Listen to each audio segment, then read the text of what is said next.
Olá pessoal, boa noite a todos. A gente está começando aqui mais um episódio do nosso podcast Tá na Escuta. Hoje aqui eu com um convidado ilustre, o advogado Eric Feijó, que tem aí já uma atuação conhecida no assunto que a gente vai debater hoje. E dou as boas-vindas ao Eric aqui nos estúdios do podcast Tá na Escuta. Eric, fica à vontade aí, dá as boas-vindas aí, pessoal. Fala um pouco aí quem é o Eric, Fica à vontade. Bem, primeiramente, boa noite a todos. Eu quero agradecer ao presidente Leandro, presidente do Sindipol, pelo convite. E, sobretudo, por ser um convite para tratar de uma matéria que eu julgo extremamente relevante. É uma matéria hoje, inclusive, antecipadamente, a gente estava conversando aqui, que está em discussão tanto no Congresso Nacional como no Supremo Tribunal Federal. E é uma matéria que, de alguma forma, também ela atinge o estado de Roraima. Ela inflama aqui um pouquinho um aspecto social e econômico.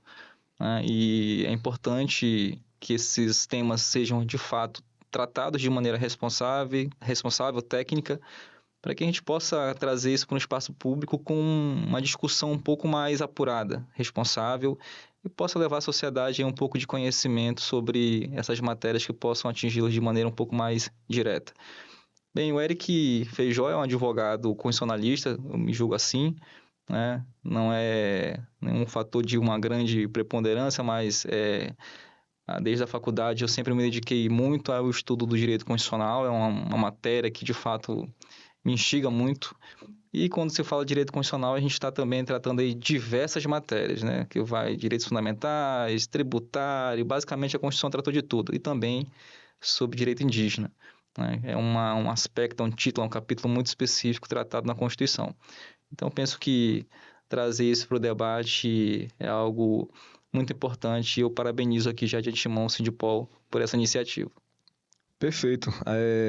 O tema da nossa entrevista hoje é o marco temporal indígena, né? É um assunto que está sendo, como o nosso convidado já antecipou aqui, está em discussão no Congresso Nacional, né? É um projeto de lei que visa alterar uma legislação pré-existente que trata do assunto.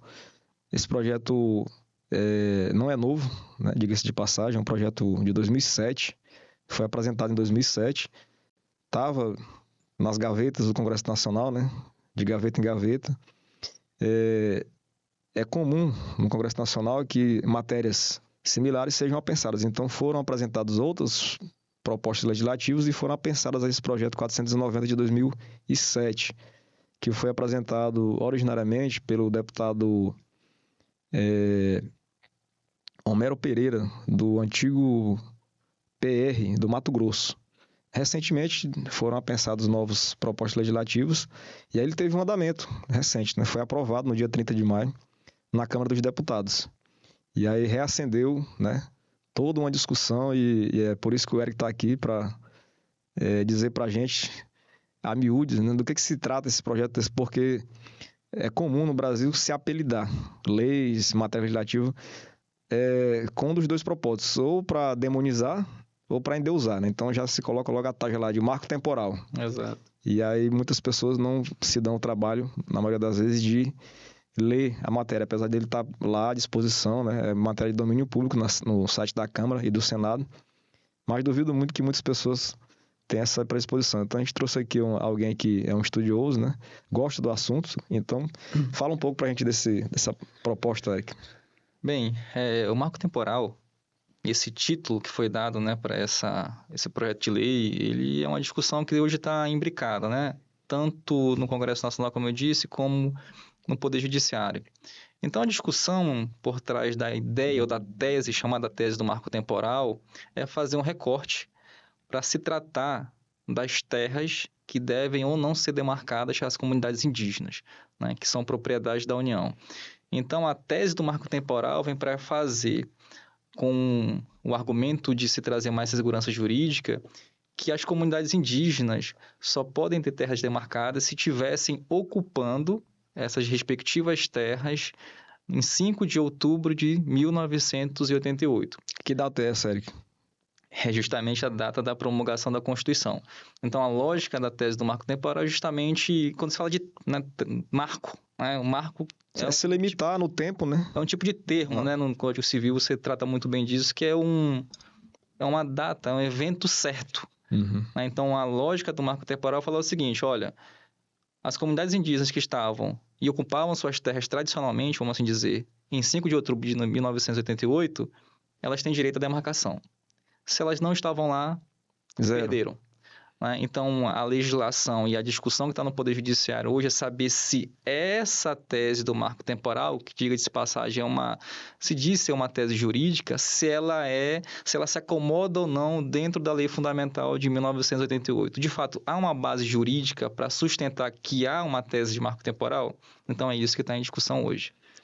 E qual é a opinião do convidado? Bem, um primeiro desafio para quem queira estudar a lei e tratar dessa matéria, e quando a gente está falando de tese de marco temporal. Nessa a gente está falando de marco temporal, acho que o primeiro ponto é eu buscar fazer uma leitura coletiva com os juristas para questionar. Onde é que está dizendo na Constituição que 5 de outubro de 1988, de fato, é o marco para que eu possa ou não demarcar comunidades indígenas? O primeiro questionamento que eu faço para quem tem o mínimo de interesse para discutir a temática é justamente me demonstrar onde está na Constituição dizendo isso. Vamos supor que em 1988, quando foi aprovada a Constituição, em outubro mais precisamente, determinada comunidade indígena estava em posse de alguma terra e ela foi empurrada, foi tirada, foi esbulhada, né? Um termo técnico. Então, isso está sendo ressalvado, né? São as terras que eram tradicionalmente ocupadas, desde que não tenham litígios sobre ela. Então, não é também algo disso, tinha povos indígenas aqui e foram retirados, né? Então, isso está sendo ressalvado dentro do projeto. Então, queria que você fizesse também essa nuance, levando em consideração esse aspecto. Primeiro ponto, a gente precisa compreender que as teses, tanto favoráveis ao marco temporal quanto antagonizadas com o marco temporal, elas partem da Constituição. Sim. Então, até para eu legitimar uma norma infralegal, ela precisa ter base para fazer essa restrição. Então, de onde é que ela vai tirar a base constitucional para fixar que dia 5 de outubro de 1988 de fato era um marco temporal? Por que não antes? Por que não depois? Né? E quando você fala que, Eric, mas dia 5 de outubro de 1988 foi a promulgação, então ocupavam, o termo verbal era ocupam. Né? Então, faço um recorte, em tese, poderia ser um levantamento de argumento. Só que eu penso que a gente precisa fazer toda a análise da Constituição com um contexto histórico. Né? Porque desde 1934 até a Constituição de 88 foram ressalvados esse direito às comunidades indígenas. Né? E quando a gente fala assim desse contexto histórico, se tinha um esbulho e necessariamente essa ressalva de mas aí se realmente eles foram esbulhados, retirados da sua comunidade, aí se resguarda também esse direito às comunidades indígenas. Mas muitas das vezes não há um esbulho, ou esse esbulho é iminente ou permanente, ou ele de fato aconteceu em 5 de outubro. Até porque a gente sabe que questões fundiárias no Brasil é algo complexo, né? Por outro motivo que até hoje a gente discute ainda um grande conflito fundiário no Brasil. E quando a gente vem para o estado de Roraima, a gente percebe isso ainda. Essas questões de disputa de terra não é algo que basicamente se permeia por muito tempo. Então, as comunidades indígenas tiveram esses direitos garantidos de ocupação desde 1934. E todas as constituições posteriores garantiram esse mesmo direito. Então, essas constituições, quando vieram trazendo e permanecendo com esse direito, até uma tese que o ministro Fachin levanta, não é um recorte permanente e travado. É justamente uma garantia de direito contínuo com as constituições, que não cabe uma lei travar ou fixar um marco se a própria Constituição assim não fez. Então, essas outras ressalvas, a meu ver, simplesmente dentro de uma lógica de retirada, de um conflito, eu penso que não acomode suficientemente diversas outras situações que possam ocorrer. Até porque muitas das vezes nem tem como se resistir a uma retirada. Aí quando você vai falar, e a gente tem alguns cenários dentro do contexto do estado de Roraima, inclusive com terras demarcadas, que é muito difícil você colocar uma comunidade indígena para confrontar pessoas armadas. Natural que não haja confronto, nem haja resistência, haja fuga. Né? E muitas das vezes você também querer que haja uma demanda judicial por comunidades indígenas que ainda não, agora talvez compreendam um pouco melhor a sua legitimidade de defender alguns direitos de juízo, eu não posso requerer que lá em 5 de outubro de 1978 quando inclusive teve a inauguração da possibilidade de comunidades indígenas serem legítimas a ingressarem em juízo, né, com um ineditismo constitucional, não tem como eu fazer com que isso seja implementado e, de fato, essas comunidades tenham essa compreensão, que é uma compreensão não indígena na demanda judicial, que eles fizessem isso naquele período e muito bem conhecessem também essa situação. Então, penso que, apesar de ter um indicativo de uma ressalva que possa ser razoável, ela não vai contemplar diversos outros fatores que a gente sabe que na história ou como acontece em relações, né, pertinentes a comunidades indígenas e o conflito fundiário no Brasil. E a minha pergunta é, não ter um limite, uma estabilização, não abre espaço para invasões? Hoje no Brasil a gente tem uma discussão ampla sobre invasões de sem terras, não indígenas. Uhum. Que, obviamente, eu acho que ninguém, ou quase ninguém, é a favor da invasão violenta, né? A desapropriação é outro tema que a gente pode discutir, mas a tomada, a força, a invasão, inclusive de uma área que já tem dono, eu acho que ninguém concorda. E a pergunta que fica é essa. Se determinada comunidade indígena se desloca, né, numa área que tradicionalmente ocupava e vai para uma área que não ocupava, e aí ela fica ali e passa a reivindicar essa terra como sua, como é o caso que supostamente acontece em Santa Catarina. Não acho que deveria haver essa limitação temporal? Bem, vamos lá, 2 pontos, né? O fato de alguns indígenas se armarem e, porventura, entrarem em algum tipo de conflito, isso não quer dizer que as comunidades tradicionalmente exerçam esse tipo de conduta. De repente é um aspecto pontual. Não tem como negar que possa ter, mas eu penso que isso não seja algo que as comunidades indígenas, de maneira geral, façam. É exceção à regra, né? Total. É a mesma coisa que você falar assim, Eric, mas tem indígenas minerando, de fato. Mas não são a grande maioria das comunidades indígenas. Concordo. Né? E até para fim de registro, é um equívoco achar que esses indígenas também, que exercem atividade minerária de maneira ilegal, não estão sofrendo sanções penais. Nós temos indígenas presos pela Justiça Federal por mineração ilegal. Né? Então é um registro que eu acho que ele é importante para a gente contextualizar essa situação. Quanto ao julgamento do Supremo, naturalmente estou falando de um RE que tem subjacente um caso concreto. Né? E a tese, novamente aqui, né, colocando, o que o Supremo vai definir uma tese, saber o seguinte, olha, a tese do marco temporal é válida ou não é válida? Ela se sustenta constitucionalmente ou não se sustenta constitucionalmente? Ele não vai decidir o caso concreto, isso é importante dizer. Ele vai fixar uma tese e saber, de fato, qual é o direcionamento que o Poder Judiciário vai ter a partir de demandas como essa. Porque o que vai definir isso? Colocou um exemplo interessante. E talvez, e até uma responsabilidade que a gente precisa ter com um debate público sobre essa questão. Eu faço até referência com parlamentar federal que foi explicar o marco temporal. Parlamentar federal da bancada do estado de Roraima. Ele foi explicar o marco temporal basicamente fazendo alegoria como essa, dizendo o seguinte, olha, imagina que tem uma área que não está ocupada.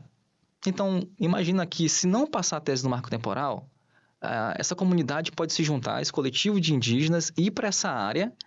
E lá eles vão falar, olha, aqui é a terra nossa, tradicionalmente ocupada pelos indígenas, e assim, se não passar o marco temporal, vai acontecer isso, pelo amor de Deus. Isso aqui, a meu ver, é de 2 uma, ou é utilizar de má fé, né, para tentar atender um público, ou é uma ausência cognitiva de compreender a temática de maneira responsável.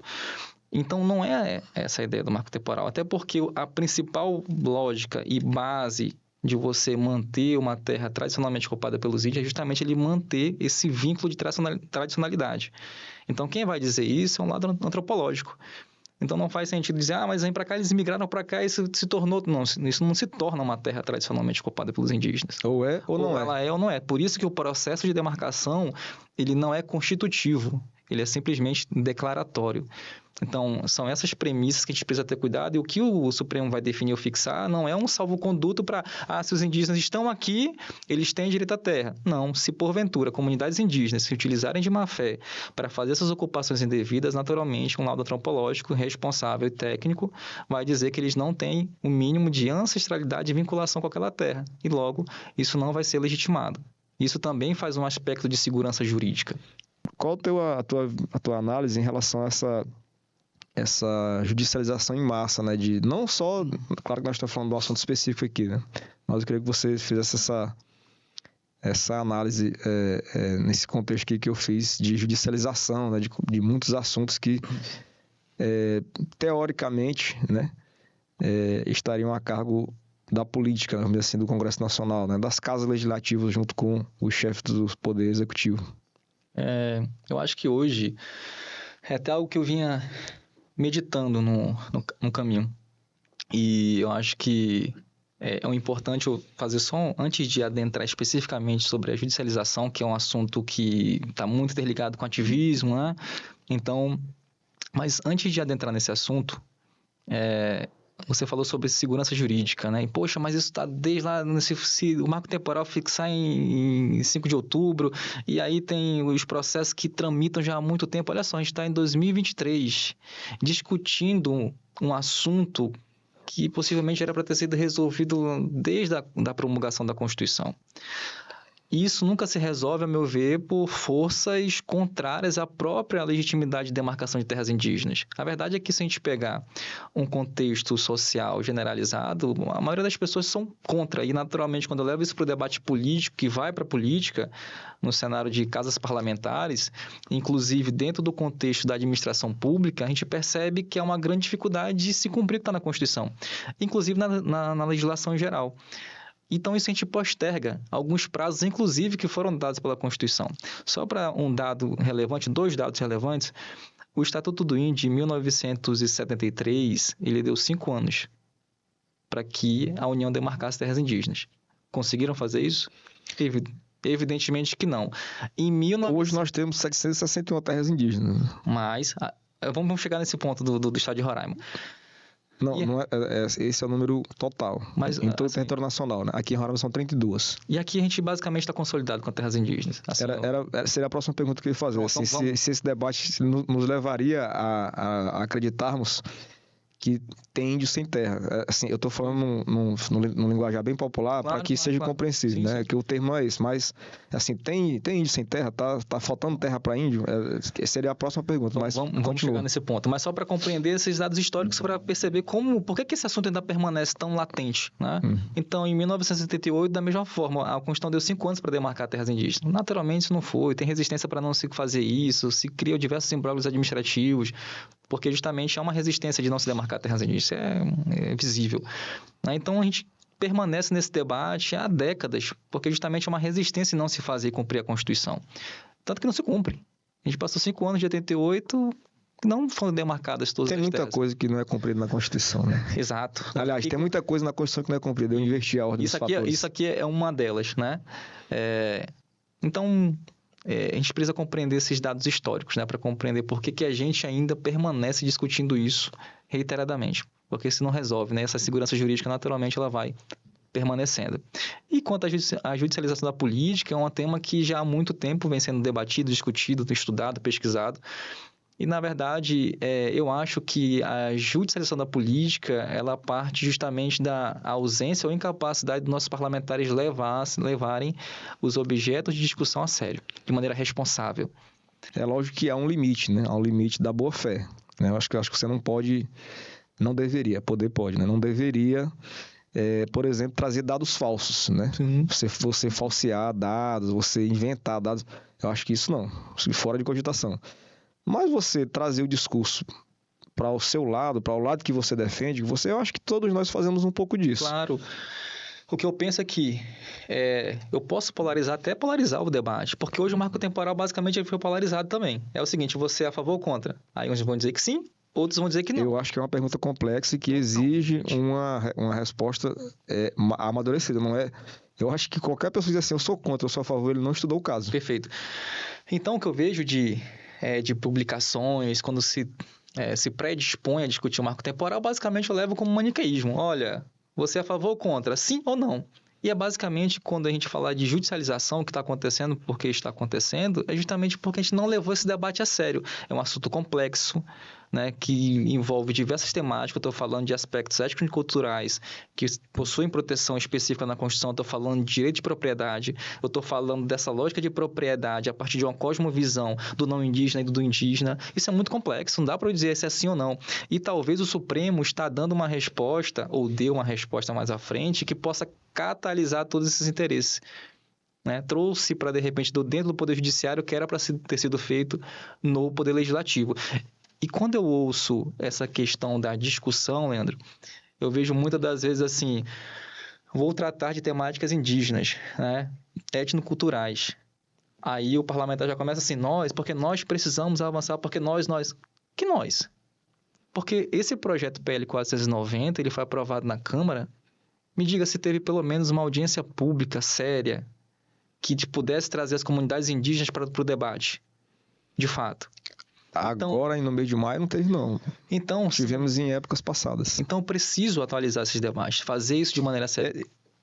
É importantíssimo, num debate como esse, se escutar de forma séria, de forma honesta, os maiores interessados e aqueles que serão atingidos por essa decisão. Quem são eles? Os indígenas.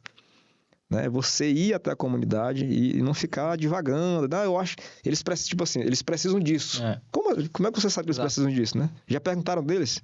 Já perguntaram a opinião deles? Então, eu acho que é muito importante sobre esse aspecto que tu falou. E aí, só para complementar, Leandro, eu acho que isso é um ponto interessante para que a gente possa compreender o que se chama de alteridade. E, sobretudo, quando eu vou tratar com comunidades indígenas, para que todos nós tenhamos o cuidado para que não queiramos impor a nossa visão de vida, o nosso modo de vida aos indígenas. Como se estivesse menosprezando o modo deles. Porque o que eu entendo, eu compreendo, de repente, como desenvolvimento, futuro, de repente não é a mesma compreensão das comunidades indígenas. Então, eu acho que para mim não tem tabus. Eu acho que tudo pode ser discutido.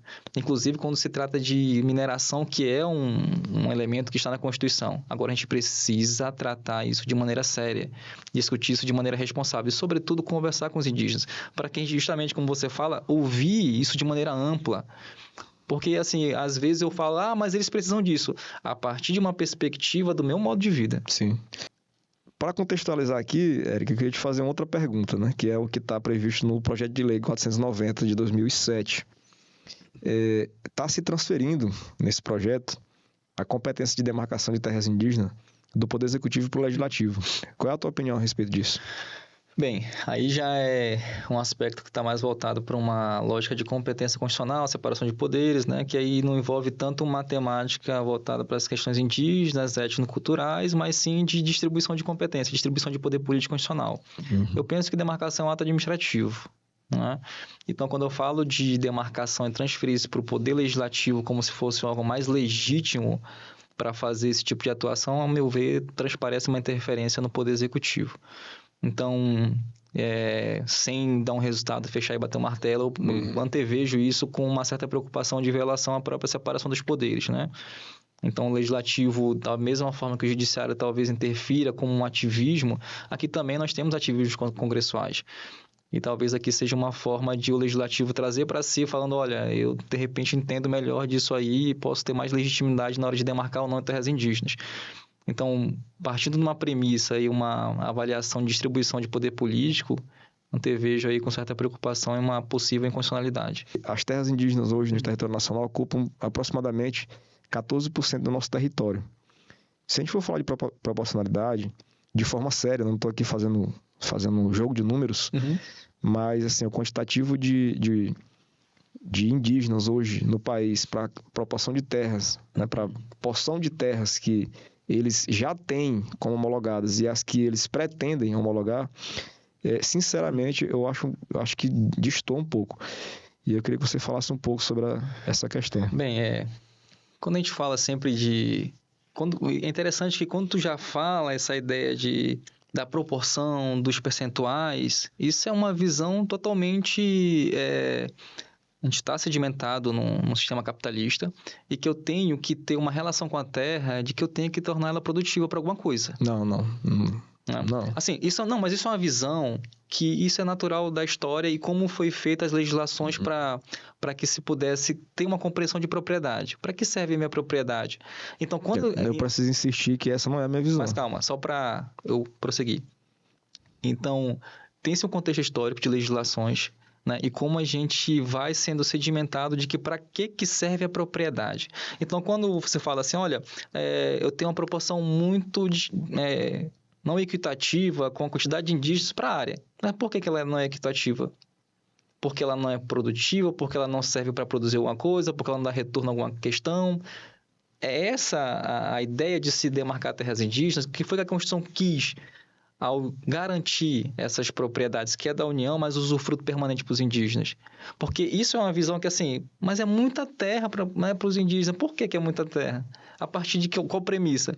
Eu compreendo que, de fato, assim, e essa é a premissa sedimentada na nossa sociedade, que fala assim, cara, é muita terra e isso tem que ser utilizado para alguma coisa, porque você poderia estar produzindo, desenvolvendo o Estado brasileiro, né? Eu compreendo essa visão porque ela foi sedimentada a partir de uma premissa. É preciso que se tenha uma análise sobre isso de forma bem criteriosa. Sim. Não estou aqui fazendo defesa, como você falou, só para ficar bem claro, de que a gente tem que ter a mesma visão do não indígena. Olha, eu acho que 10 hectares para cada indígena tá bom. Não, eu não vejo. Acho que tem que respeitar a cultura.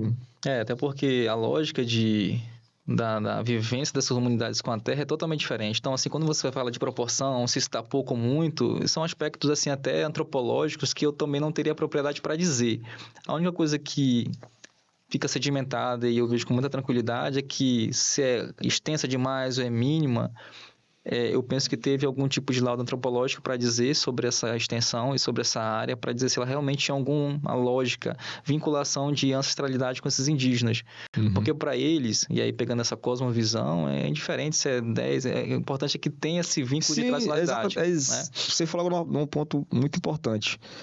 Quando você senta para conversar de maneira honesta com o próprio indígena, ele não tem essa gana por terra, por mais terra. Faz sentido para eles. E é disso que eu estou falando. Assim, é você perguntar dele mesmo se ele quer essa porção tão gigantesca de terra. Mas aí que justamente a porção não é dele, ele tem usufruto, a propriedade da União. Então quando eu falo de... Porque tem uma lógica de propriedade que não se aplica nos mesmos termos do Código Civil. Inclusive, né? Uma coisa interessante, acho que você deve saber disso, dentro da terra indígena lá, assim, eles não há, como há aqui no direito civil, assim, lote de terra separado. Não. Eles vão lá e escolhem ficar lá, assim, dentro. Se for indígena e for até lá, ele vai lá, faz a casa dele onde ele quiser. Não há aquela separação. Olha, isso aqui é meu, aquele ali é teu. Não, é deles. Então, assim, porque o usufruto é deles. Eu compreendo. E foi uma curiosidade que na primeira demanda que eu tenho indígena, eu tive esse espanto e curiosidade para entender como é que eles se dividiam. Que eu falei assim, tá, mas como é que eu sei que essa tua comunidade é isso aqui? Isso aqui é uma divisão cultural e territorial deles. Por isso que a Constituição garante que eu demarque e internamente a forma como eles vão se dividir, vão se organizar, conforme suas tradições. É a autodeterminação, né, dos povos lá. Eles têm o autogoverno deles lá também, né, que funciona. Que representam e tudo mais, né? Eu só acho que a gente tem que ser uma certa cautela, assim, para... Né, porque, de fato, a gente parte da nossa concepção do que é uma... se eu olhar, é uma área extensa. Mas a partir de qual premissa da minha visão de que uma área extensa ela poderia estar sendo utilizada para... Que é o que a gente geralmente faz, né? Acho que poderia isso aqui estar sendo utilizado para outra forma, né? Eu acho que o que a gente precisa de fato é de uma definição de critérios objetivos, que, a grosso modo, é o que o Supremo fez. Eu só não acho que isso deveria ficar a cargo do Poder Judiciário. E é o que está se desenhando agora nesse processo. Exato. Né, nesse julgamento. O Fachin já definiu lá alguns critérios. 3 ou 4 premissas, assim, está seguindo a mesma lógica da demarcação da Raposa Serra do Sol. Ou seja, mais uma vez, aquilo que poderia estar previsto em lei, em norma, né, ainda que fossem atos infralegais, mais uma vez está sendo feito pelo Poder Judiciário. Né? E aí, isso é verdade. E, assim, há até uma discussão travada pela própria AGU lá, e pelo Ministério Público, se o ministro enfrenta isso, ele fala, olha, aqui não é um julgamento de uma causa para eu julgar ela procedente ou improcedente. Os aspectos que envolvem esse processo são tão complexos e que não dá para dar decisão de procedência ou improcedência, de provimento ou desprovimento, que é o que costumeiramente se faz. Ele fala, não, aqui não dá para ser assim. A questão é muito complexa e a gente tem que realmente definir premissas. Exato. Novamente, assim... Quando a gente fala dessas celeumas que até hoje ainda elas ocorrem no nosso estado, aí você vê Leão de Tucuruí, aí vem esse ressentimento ainda de Raposa Serra do Sol, que criou-se um arquétipo de, olha, os indígenas atrasam o desenvolvimento do estado. Né? Ou se envolve por causa indígena, mais coisa para o indígena, o estado desenvolve por causa deles, né? Que é uma premissa totalmente falha. Mas eu volto lá, quando a gente falava dessas questões parlamentares, judicialização da política, porque o que eu percebo é quando você vai falar de terra indígena, que é o Aimiri Atroari, aí até falar da questão da corrente.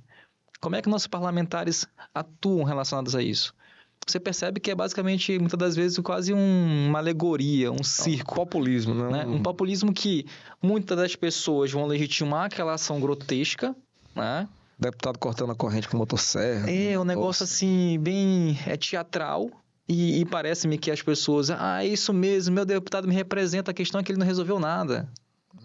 Ele não resolveu nada. E quanto a gente permanecer com parlamentares legitimando esse tipo de ação teatral, com narrativas que não fazem sentido nenhum, a gente vai passar mais tempo sem resolver esses problemas. Então, quando a gente passar a deixar de falar, nós entendemos, eu e o Leandro entendemos como não indígenas que assim é o desenvolvimento, e passar a falar, vamos tentar conversar, criar um debate público razoável, responsável e sério, inclusive chamando os indígenas para conversar, que eu acho que, inclusive, o professor Edson Damas teve uma participação muito intensa no Aimiri Atroari com o diálogo, e a partir dali, quando se criou alguns diálogos, né, com algumas premissas, parece-me que o negócio caminhou um pouquinho mais.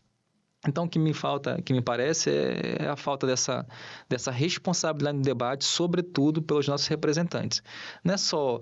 Porque toda vez que a gente fala de Leandro Tucuruí, fala de outras questões relacionadas a um certo desenvolvimento do Estado, se cria muito teatro, muito discurso e não se faz um debate sério. E aí pouco resultado. E passam-se anos e anos, mandatos e mandatos, e a gente só continua com promessas, né? E se me permitir a questão do Estado de Roraima, né? Que eu até fiz a questão do desenvolvimento, que, né? Até engraçado, a certo ponto, né? Naturalmente. Quando você fala, porque terras indígenas, demarcações, isso trava o desenvolvimento do Estado. Né? Isso trava, a gente não consegue fazer nada por causa disso ou daquilo, né? Demarcações são ruins. E o que eu percebo, olha só, a gente já tem, você trouxe um dado bem relevante, a gente tem mais de 65% mais de 65% de áreas indígenas demarcadas no estado de Roraima e unidade de conservação. Então, você percebe que, de fato, a gente tem um grau de proteção ambiental razoável e interessante. E aí, isso, de alguma forma, pode transparecer, mas isso trava a possibilidade de utilização para eu produzir, né? Utilizar áreas rurais, sobretudo, para fomentar a produção. Mas veja só, de 2012 é o ano do Código Florestal. O Código Florestal permite que, se eu fizer um zoneamento ecológico econômico, ele me permite reduzir esse grau de proteção. Se eu tiver mais de 65% de terras indígenas demarcadas em unidade de conservação. Então, o próprio legislador, ele acomodou, ele fez uma equalização. Se você tiver boas terras demarcadas e uma área de conservação ok, eu te permito reduzir o grau de proteção em reservas legais em áreas rurais. O Código Florestal fez isso em 2012. É uma válvula de escape, né? A gente foi fazer zoneamento ecológico econômico, sabe quando? 2022, com o atual governo.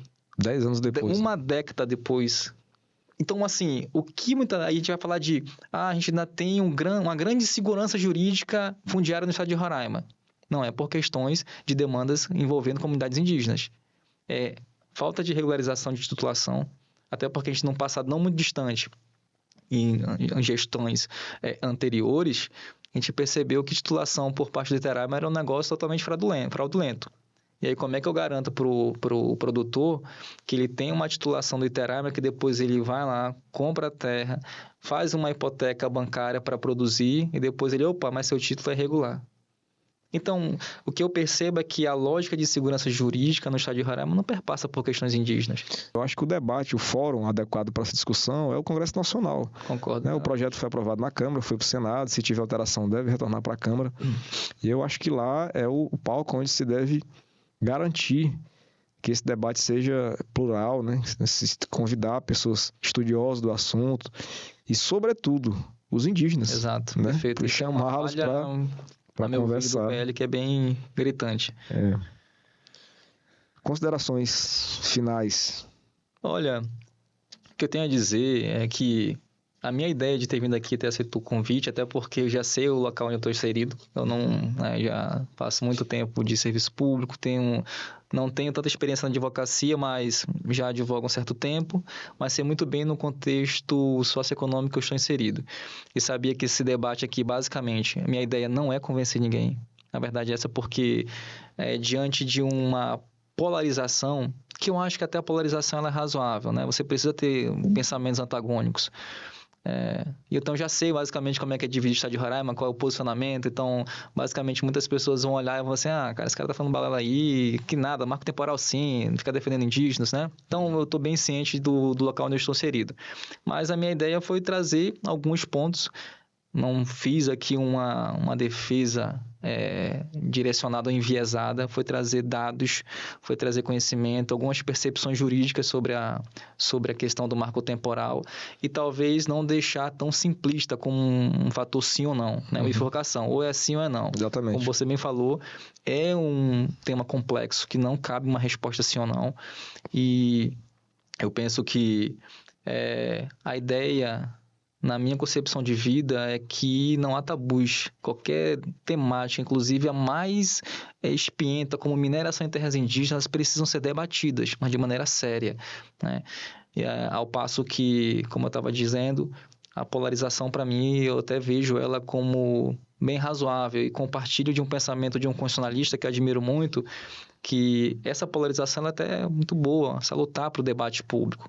O que não é admissível são as radicalizações. Então, quando a gente chega num ponto de sim ou não, basicamente eu estou num aspecto radical e conversando, inclusive, recentemente com uma professora doutora da UE, ela me disse sobre questões de crenças. Eric, crenças é algo que basicamente não vai conseguir desconstruir, porque é algo muito forte, ela chega muito próximo a esse ideal radicalismo que afasta o debate.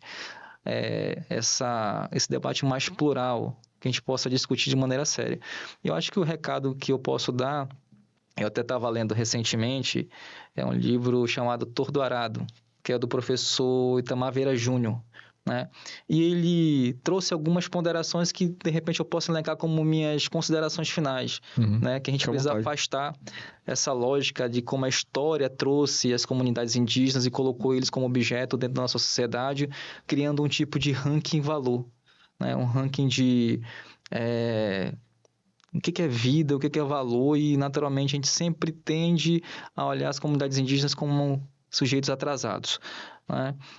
E dentro desse contexto, a terra é o grande personagem dessa nossa comunicação. Inclusive o professor Itamar, ele entende que isso é um direito fundamental intrínseco ao ser humano, né? A gente precisa de terra para viver, para sobreviver, para morar e para novamente reproduzir aí nossa cosmovisão para os nossos ancestrais.